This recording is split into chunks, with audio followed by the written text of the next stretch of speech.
Hi guys, welcome to Crazy Burger. So we're going to have a look at one of the latest collections on Evercade. This is the Home Computer Heroes Collection 1, 7 games, and it also includes the first ever MSX2 game on Evercade. Interesting stuff. Let's have a look at it.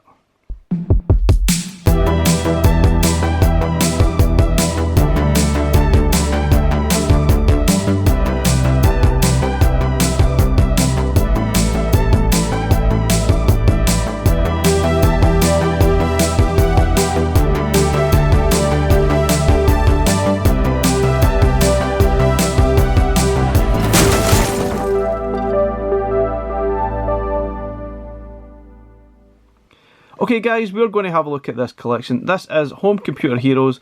It has 8-bit, 16-bit games. There are a mixture of Amiga games, Commodore 64 games and MSX2 games, the first ever one on Evercade. This is collection number 5 in the blue label, Home Computer Heroes Collection 1. I'm pretty sure we'll see more of these potentially next year, but there are 7 games. They're all actually modern, new style retro games for the old sort of home computers. We've got Planet X2, Attack of the Petscii Robots, Farming Simulator C64 edition, the Sword of Ianna, Citadel Remonstered, Tanks, Furry and Bridge Strike. And I think this is probably a really strange collection. There's a very interesting mix of games and genres that just don't seem to go together, but yeah, we have this on a collection for some reason. But anyway, let's have a look inside the box. Inside the box we've got the manual, we have got something special as well. This is Giant Software and there's a code here for Farming Simulator 17 on Steam. You can obviously use the code that you get and you can actually get a game for free. I think it's about £10–15 or something currently, so that's actually a nice extra if you want to play a modernised version of Farming Simulator, which is kind of cool. So thanks to that from Giant Software. There is also a little booklet for Sword of Ianna, which is the MSX2 game, which is nice. It's actually a little art book. Pretty cool. This is actually a really cool game. Now, arguably, I think it might even be the best game in the collection. Certainly the one I've enjoyed playing the most. But that's actually a nice touch. We've also got a manual. And I would highly recommend reading this because there's a few games on here that definitely need your help. Specifically, the 2 games from the 8-bit guy. He's got the games Attack of the Petscii Robots. This is the Amiga version. It's pretty complex. It certainly will need a little bit of a read through before I play these games. And probably even worse is Planet X2, which is a C64 real-time strategy game. You will definitely need to read the manual on this occasion. And there are lots to go through in this manual. Interesting stuff. Pages and pages of stuff. So I would not recommend jumping straight into these games and trying to work it out because you really will not have a clue what you're doing. Included here from Giant Software we've got Farming Simulator C64 edition. There's a few pages here as well for that. I would highly recommend reading that too because you won't have a clue what you're doing otherwise. And there's the Sword of Ianna. That's certainly a more straightforward game to jump into, but there's a few pages on that as well, which is pretty cool.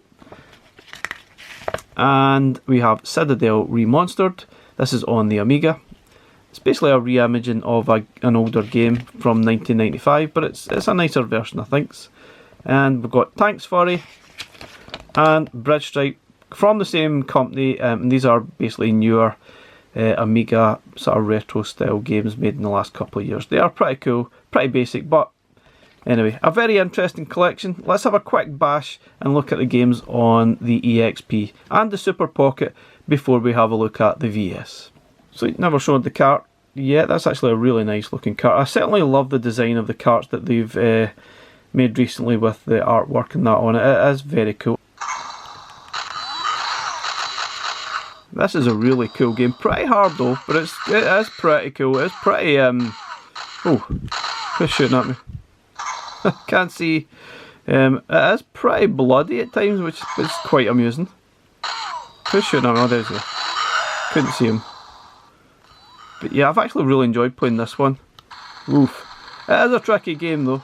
Now guys, we will also look at this on the Super Pocket, but I will do a separate video because there are some complexities with some of these games that I'm not sure are going to work that well with the Super Pocket. Like some games like this will probably be absolutely fine, but some of the other games like Planet X2, I'm not sure will work that well on the Super Pocket. So I will look at this in a separate video because otherwise this video would take far too long to produce. So I will keep this completely separate due to the reasons I've just said. Certainly some games look really nice. There are some heavy borders on sort of this game, and it makes the screen pretty small, but it's still certainly playable. But I don't think every game will be that playable, to be honest. But I'll have a look at this separately in another video. Okay guys, so I've been playing these games for the last few days now, and I've took my time to try and get the best out of them so that I can put this in this video to help you guys as well. But first off, I wanted to actually point out two games that are secret games, which I kind of feel as if they really should have been on this collection. And the first one was Rogue 64, which was included as a free game in the secret menu maybe a month or two ago, and it's really, really good. Also, the most recent one, The Lost Mines, also MSX2 game, is really decent, and I'm kind of wondering, there's only 7 games in this Home Computer Heroes collection, why did they not include that game, these 2 games on this collection? It certainly would have made this collection even better than it already is. It just doesn't make sense why they gave them away for free rather than putting them on the collection. They would have fit perfectly on this collection. But anyway, let's get stuck into the games. The first one we're going to look at is obviously Attack of the Petscii Robots, and this is one of the first games from the 8-bit guy, and this is the Amiga version, and it's pretty complex to actually get started. I wouldn't recommend trying to dive into this without reading the instructions and understand it, but what I'm doing in this video, I'm going to try and give you a kind of tutorial as such on how to play.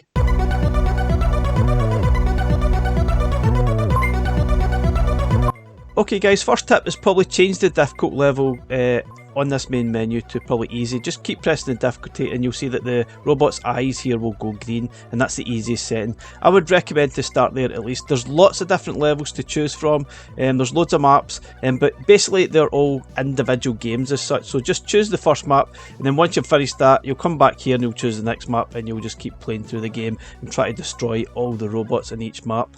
But yeah, once you get started here, there is a map that can help you, but I think one of the things I couldn't really tell is where the robots were actually located.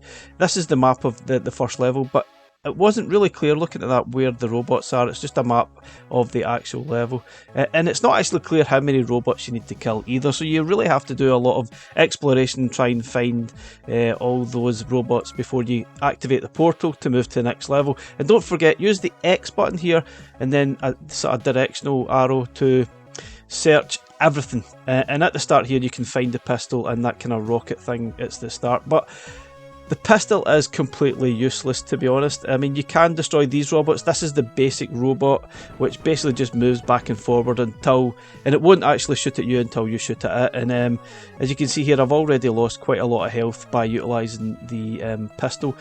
Not the best way of killing any of the robots. The best ways are probably either utilising the bombs or the magnets, which we'll go through in a minute. But yeah, the first thing you should do, get familiarised with the controls. X button is searching objects. You can also move objects by pressing the Y button, but in this first stage you probably won't need to use that at all. You fire the weapon by pressing the A and obviously a direction. And the first few robots like that, they're the basic robots. You can probably get away with it, but I think at the same time you will lose tons of health if you try and utilise that pistol. I feel it's a little bit useless, but wait and bide your time till you find bombs and magnets, and then you can maybe utilise the pistol later on in the game. Obviously the start button toggles the map if you want to look at it, and B, you use the item. Now you can also use the shoulder buttons. L1 cycles the weapons at the top there, and once you click items, R1 will cycle through the items, which you get bombs, magnets, health and such. And if you're paying attention here, look at that, you can search this box and this is where you'll find the bombs. Very, very helpful.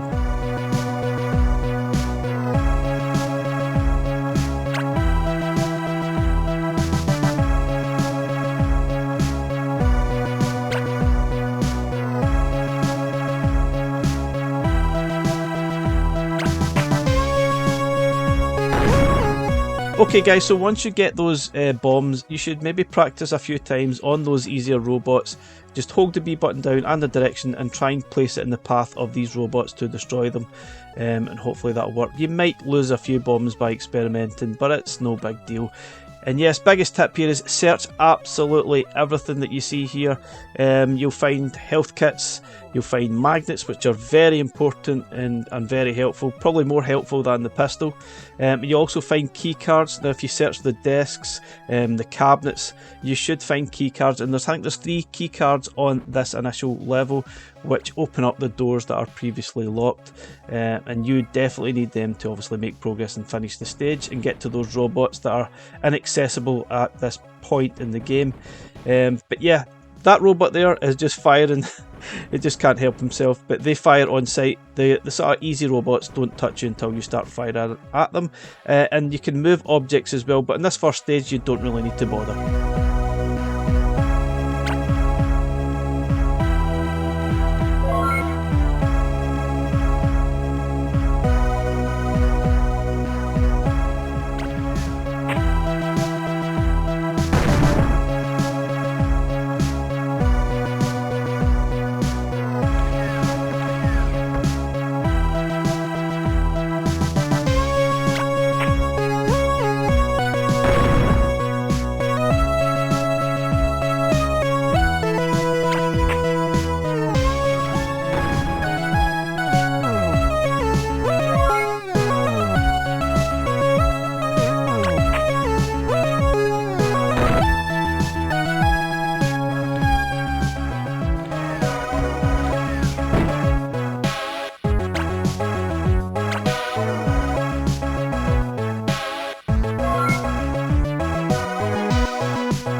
Okay guys, at this point we have found some really useful items in this room. The EMP device and the plasma weapon. The plasma weapon's a nightmare because if you fire it too close you'll basically kill yourself. This red robot, the evil bot, we'll deal with that in a second.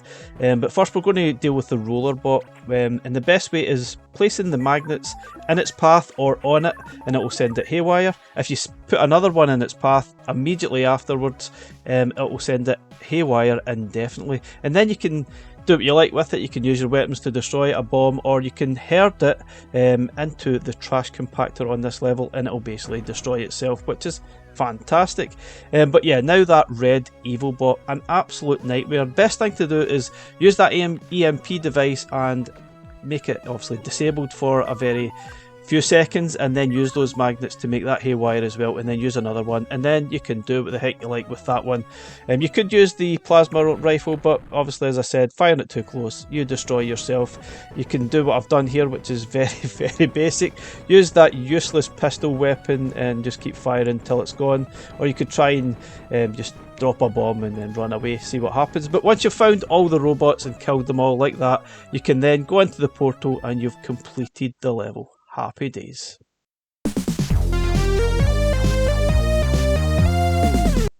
Okay guys, so don't forget there are a lot more levels or maps in Attack of the Petscii robots. There are tons. think there was 14, not entirely sure, and some of the levels look very, very complex indeed. So that first map is pretty simple, and it's almost like a tutorial to get you used to the controls and what you're supposed to do. But you can see here the map is absolutely huge. It's a lot more complex, and there's obviously you can see there's rafts going across the island there that you need to stand and wait for, and there's lifts taking you to different levels as well. But yeah, this is a really cool game. I think at first when I played it I wasn't entirely sure. No doubt the sort of scrolling is extremely jerky, and it is a little bit off-putting at times, but after you played it for a time you kind of forget about it and you just sort of get on with it. But it's a fantastic game. I really liked it. Once I got a hang of it and got used to what I'm supposed to do, and I thoroughly enjoyed it, and that certainly surprised me, because I think my first thoughts were I wasn't entirely sure what to make of it. Doesn't really seem like the type of game I would like, but yeah, like I said, once you understand what you're supposed to do, get used to the controls, get used to that sort of jerky scrolling, I think there's an excellent game here, and hopefully everyone else will enjoy it as well. But again, I think like this cart as a whole, it's definitely not for everyone. If you invest that time trying to understand this game, I think you'll thoroughly enjoy it, and it's certainly got a huge challenge there. There's tons of maps. This game will probably take you some time to complete.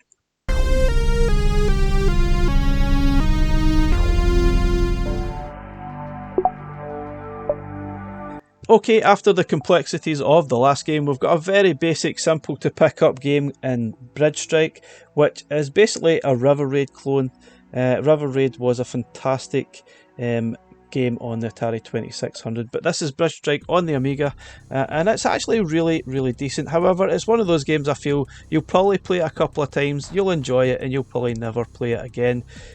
Although I think it would come into its own as part of like a high score challenge or something like that. But yeah, you're basically an aeroplane going down this river. You can refuel your aeroplane on those fuel strips there, which appear now and again through the levels. Try and destroy all the enemies as you can, and then move on. You can destroy the fuel strips as well, but yeah, probably not ideal. If you push up on the D-pad, you will go faster. If you pull down, you'll go slower. If you're going faster, you're going to use more fuel, as you would expect. So it's obviously a little bit of a balancing act. And yeah, destroy those bridges, you move on to the sort of second stage. And this is actually pretty good. I enjoyed playing it. It was good. I loved all the effects. I loved the way the sort of the weather kicked in, and you had rainstorms, and it went light to dark as well. It was really, really cool. I really enjoyed it. But as I said, I'm not really sure it's one of those games I would come back to. As much as I did enjoy it, I'm not entirely sure I would come back and play it time and time again. But that's not a slight on this, because it is very, very good fun. It's just very basic, and you probably will get a little bit fed up eventually, and you'll probably want to stop playing. But it's still a decent game.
Okay, something I wanted to point out here is I felt that the collision detection was very, very dodgy indeed. I didn't feel as if I'd touched anything, and I kept crashing at this point, and then I got a little bit frustrated and decided to stop playing. But it's still good fun, but yeah, there's a little bit of an issue there, I feel.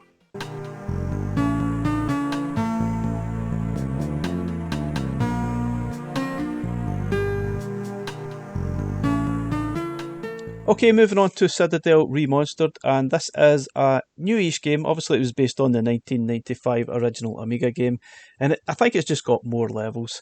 But it's very good. It's obviously a Doom clone, and this is probably the one I've enjoyed playing the most, apart from another game which we'll go on to later. But this is really good, and what surprised me most as well, it worked really well on the Super Pocket, which I'll cover in a later video, but it's absolutely fantastic. And look at those controls. Lots of controls to take on board there, considering it's just a basic sort of shooter. But yeah, it's a really decent one as well, and it's got some training levels at the start, which I would recommend going through at least one or two of them and get used to the controls and the layout and what to do, because the actual game I feel is pretty hard. So in the difficult setting it is actually defaulted to hard, funny enough, so I changed it to easy to maybe try and help you again. But I still found it quite hard even on easy, but that's just me. And there's different settings here, I'm not really sure what the heck they're doing, but I would just leave them alone. Apart from the difficulty, dependent on yourself. But yeah, please start on the training levels, and you can obviously get used to the different weapons you'll find in the game, and you'll come across all the different monsters and stuff as well that you'll see in the game. But it's an absolute blast. It is very gory, which obviously I don't mind, but it's not really something you would see on the Evercade that often. And don't forget, there are some things in the walls that you can interact with. There's probably secret levels as well, and try and keep your distance from those sort of ceiling hugger things. They really destroy you within 2 or 3 bites if you are too close. But yeah, what a great game this is. I thoroughly enjoyed it, but I've got a few tips here. You can press the L2 button to change the floor and ceiling on or off, but I reckon on is definitely better than off.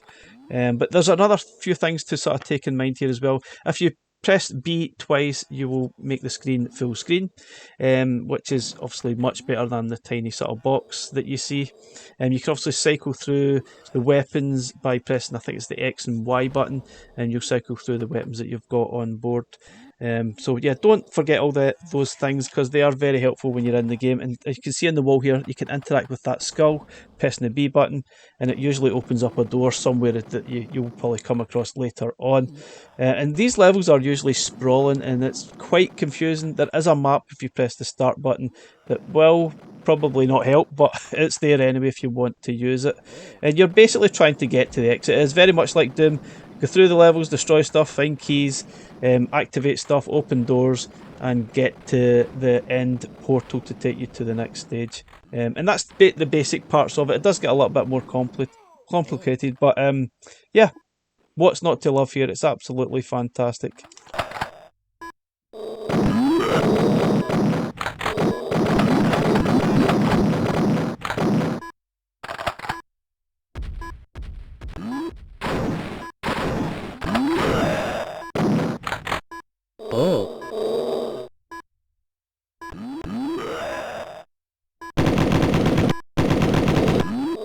Okay, another little tip I would like to say is press the select button to bring up the virtual keyboard, and you can sort of mess about with the sort of viewpoints. Obviously F7 is the standard one.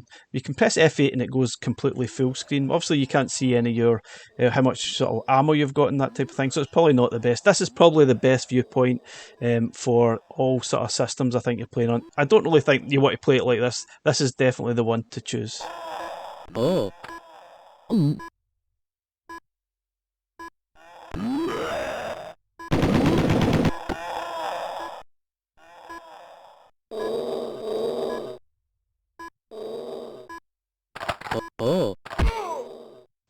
Okay, once you're done messing about with the training levels, it's time to move on to the actual main game itself.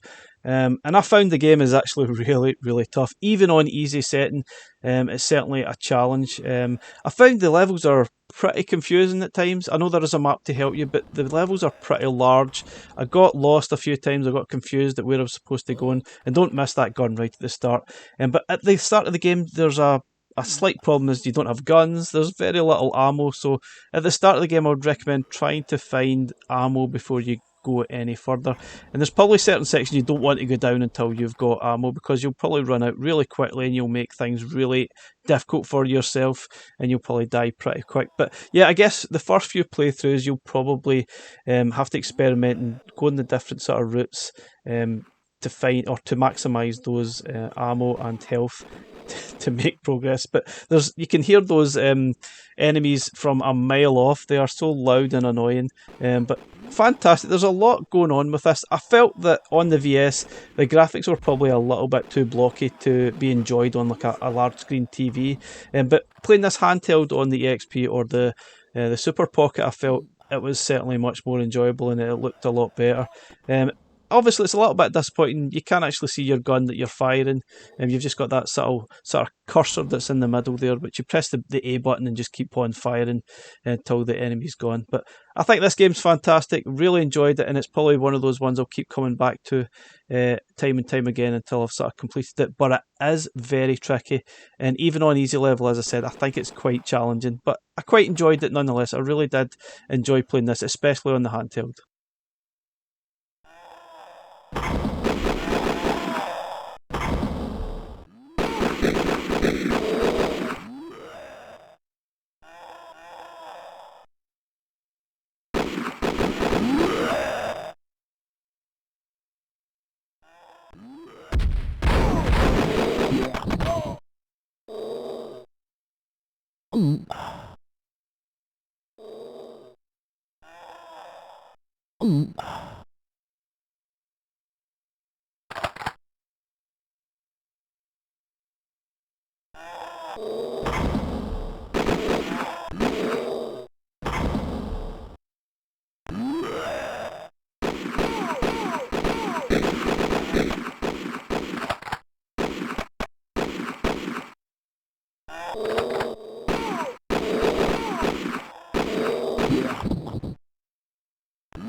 Okay, moving on to Farming Simulator C64 Edition. I never thought for a day I'd be playing a farming sim game on the Evercade, but here we have it. This game was actually gave away as part of Farming Simulator 19. It was also gave away on the C64 Mini as part of the 2019 Christmas update, and that's when I first experienced it at the time. Didn't have a clue what I was doing.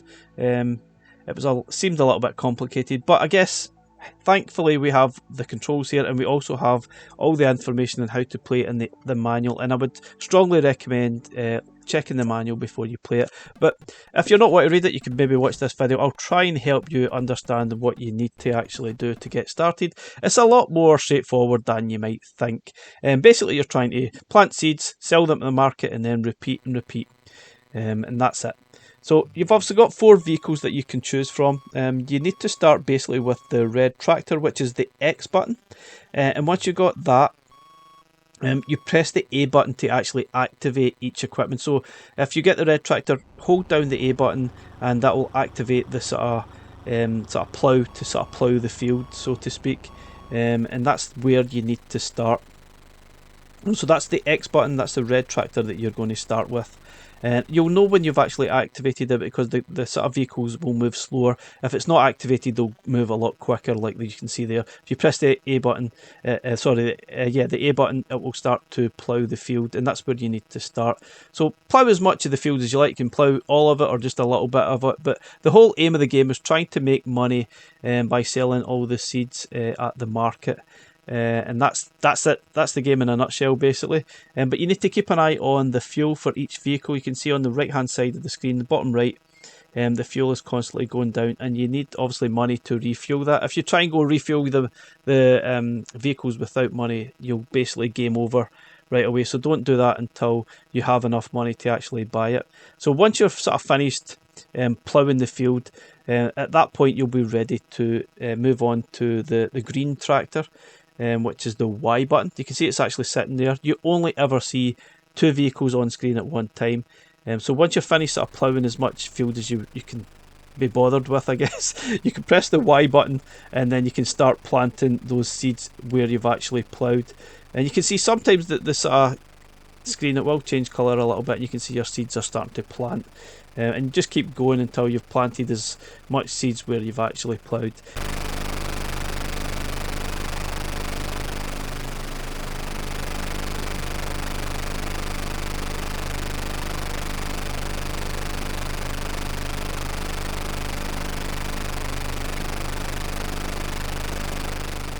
Okay, once you're done with that, you press the L1 button. That will move on to the green harvester, and then you can sow the seeds that you've planted.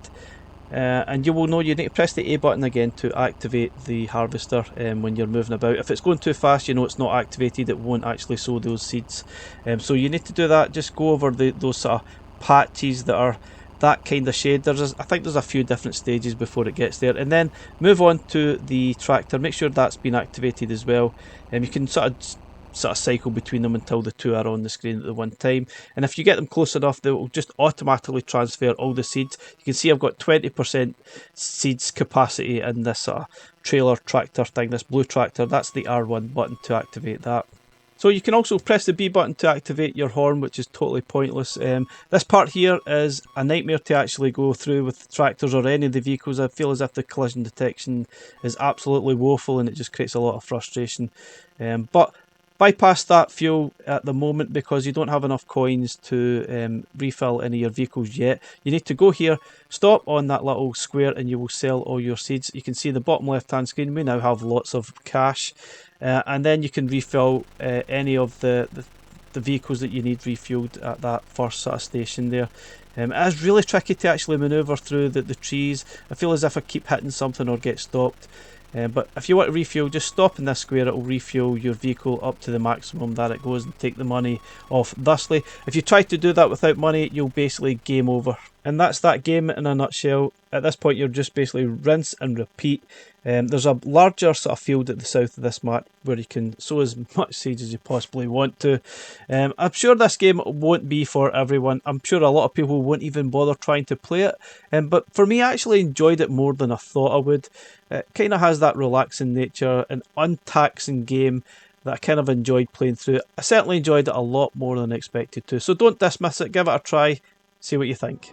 Okay, moving on to Planet X2, and this is by far the most complicated game on this collection, and I would thoroughly recommend anyone read up on the manual, watch this video. I'll try and give you some tips to help you get started. And this is another game from David Murray, aka the 8-bit guy. This is the C64 version from 2017. Now apparently this was the best selling game of 2017. Not sure if that's true, but I certainly read it somewhere that that was the best selling game. Not sure if that's actually saying a lot because 2017 wasn't the heyday of C64, but still, that shows you that a lot of people really liked this game, and it certainly takes a good effort. Yep, do not forget, please, please, please read that manual. This is a complex game.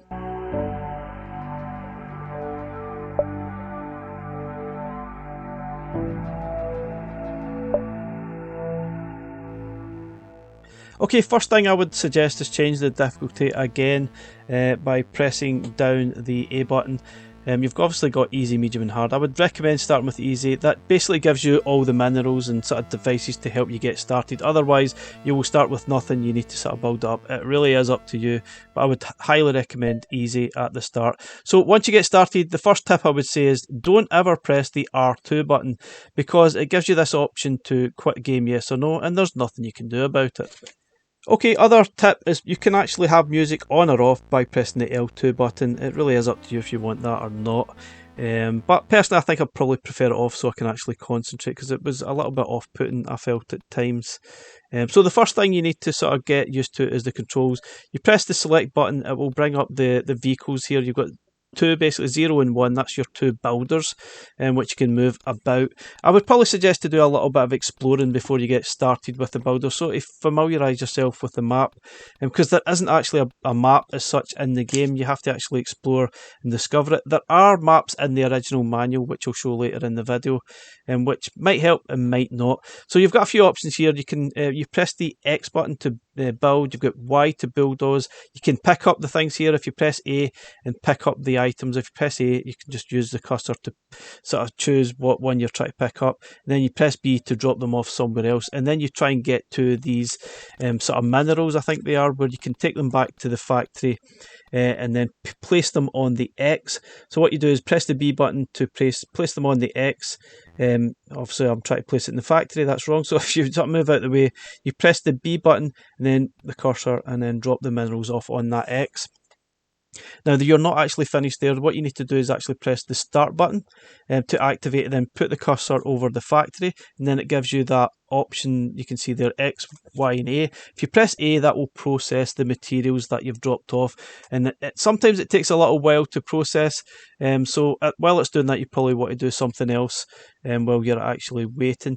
Okay, so you can actually build things. Press the X button and you can build a factory, a missile silo, and other sort of things like that. So I'm going to start by building a missile silo. So you hold down the L, then the X button. L1 button is like a hotkey to choose the different options there. And then you press the start button once it's built, and then you select it using the cursor. You confirm by pressing R1, and then you've got different target sort of coordinates there, but at this moment you have no idea where you're actually firing. So what you need to start with is build the missile, and by pressing A, that will then create that missile, then it's ready to be armed and launched. While you're waiting, you can maybe sort of build a wall or something around your factory. Now the factory is the most important thing. You need to protect that factory. Once that factory is destroyed, which is obviously that sort of square in the middle there, then it would be game over. So it might be an idea to build a few more factories as well, and then protect them by building a wall.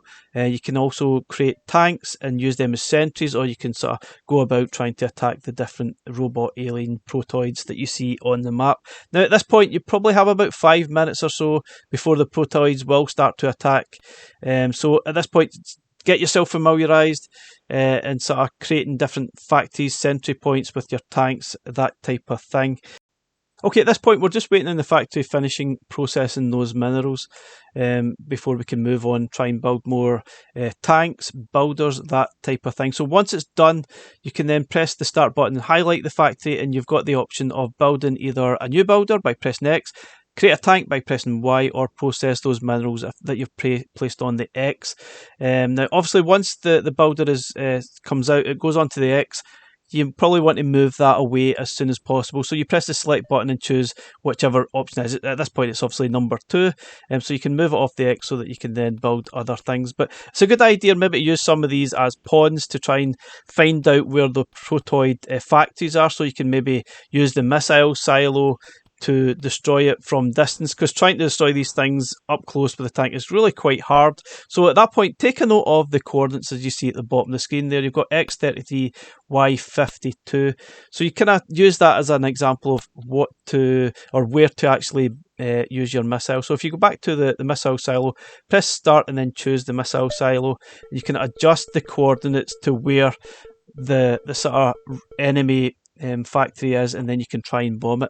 I think there's probably 3 factories on the first level. I'm not sure because it's not entirely clear how many aliens are on this level or how many factories they have. But so once you get those coordinates, press the B to launch the missile, and you can hear you'll hopefully destroy that, and then you've just got the sentries round about to take out, which we'll try and deal with using the tanks.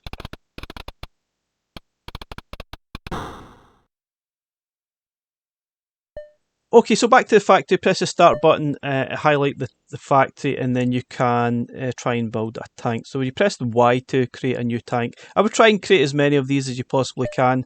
Now you can actually use them as in sentry mode. If you press the A button, place them somewhere, they will obviously try and automatically destroy any protoids that come near your factory. I would probably highly advise setting a few of these round your factory to try and protect it, because the protoids will come along pretty quick and they'll destroy it within a few seconds, and then it's game over.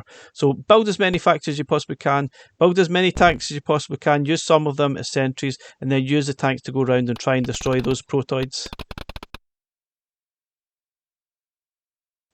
Okay, while you're in the tank, you can press the R1 button to launch your missiles, and then try your best if you use the sort of cursor to try and aim at the enemy. Personally, I found it a bit of a nightmare. I wasn't very good at it. I felt I was just a sitting duck when I went near the Protoid's sentry points here. But we have something up our sleeve. We have that self-destruct mode. If you press Y, it will basically self-destruct. So if you do that near the enemies, it will basically wipe them out within a decent sized area.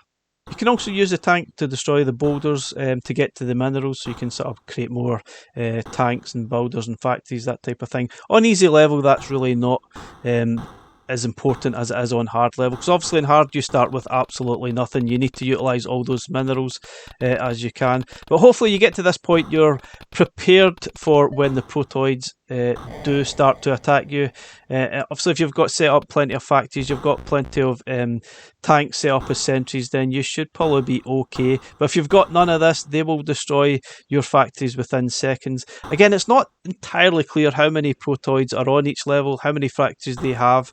It's not massively clear, but I guess just keep playing till you actually destroy all of them, or they destroy your factory.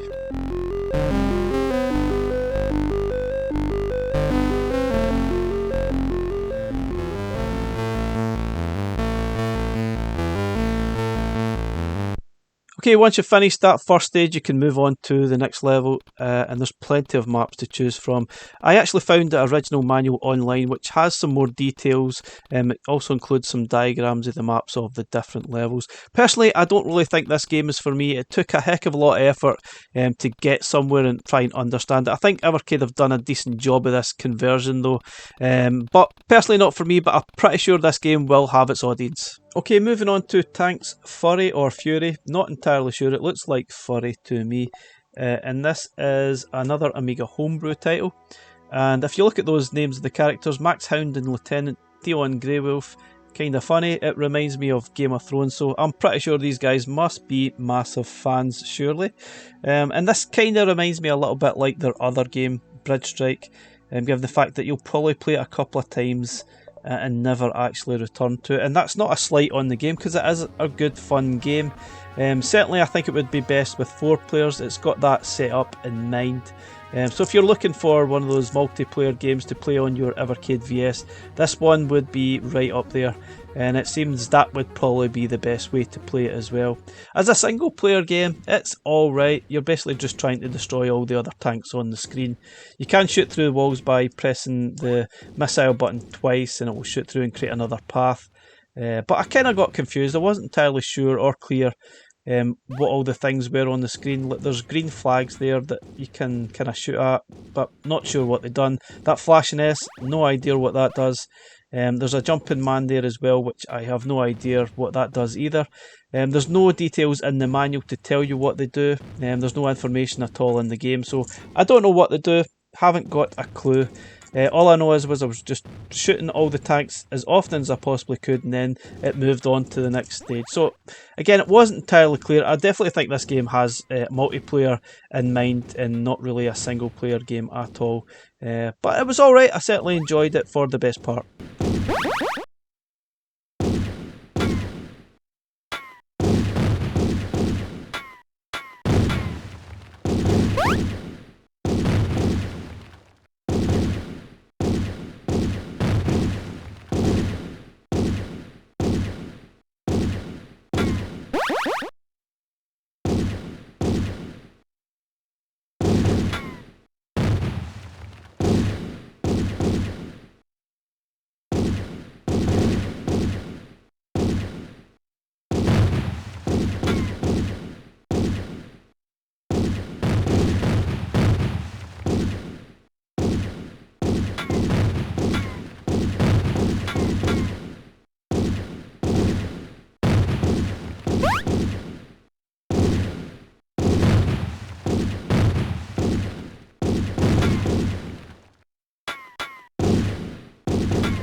Okay, on to the final game on this collection. This is the Sword of Ianna, and personally I think this is the best game on this collection. This is the first MSX2 game on Evercade, and they've certainly picked a good one. An absolutely cracking sort of game. What great music as well. I can't speak highly enough of the music. And this one's only from a couple of years ago, and it was originally on the Spectrum as well, and then it was sort of ported over to MSX2, and I think Amstrad was the other version. Now look at all those controls. It's pretty complex for this type of game, but it's a lot more straightforward than you actually realise. And apologies about the length of this video. I really couldn't avoid it. I was trying to set up this video so that I could explain how to play some of these games, because they really are not the most straightforward games to play at all.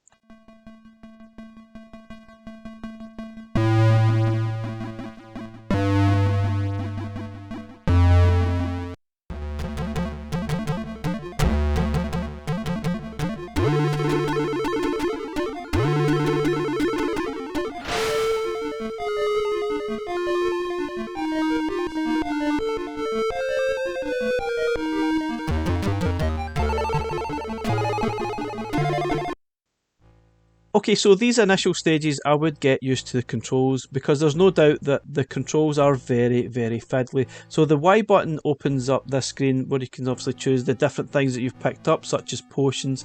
You can change the weapon that you've got as well, but this will only become more apparent through the actual game. To start with, just get used to the controls. A button and the direction obviously runs, and then you can press X to jump. Run and jump obviously is a combination, you can go a lot further. Press the B button, you'll bring out your sword. Push down and A, and that will do a sort of bottom swipe with your sword. If you push A and up, it will do some kind of an upward slash as well. So get used to those basic actions before you get any further, and use those screens to get familiarised with the controls, because it certainly is very, very fiddly, but once you get used to it, it becomes second nature.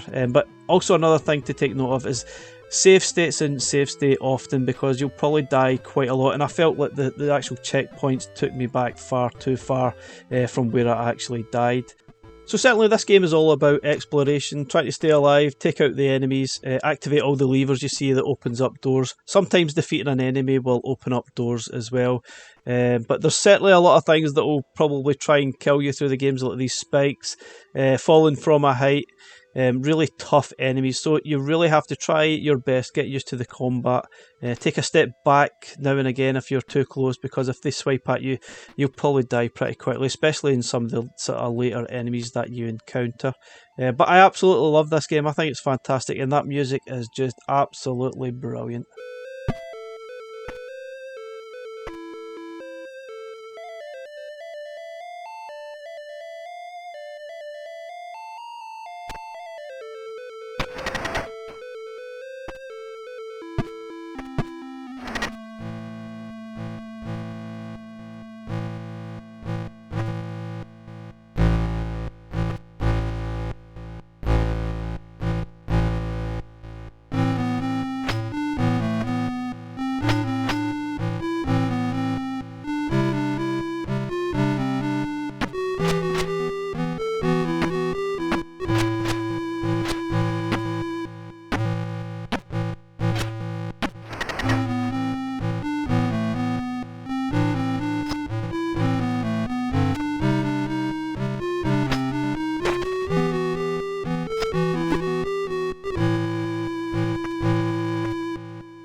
Okay guys, my final thoughts on this collection. Now there's no doubt this is probably one of the toughest collections I've had to review, and we've had a few of those recently, very complex games that takes a huge effort to try and understand how to play, and I hope I've helped a few people out there in trying to understand these games, because I think the more effort you put into these games, the more you are going to get out of them. If you just try and pick these games up without reading the manual, then you'll probably get absolutely nowhere.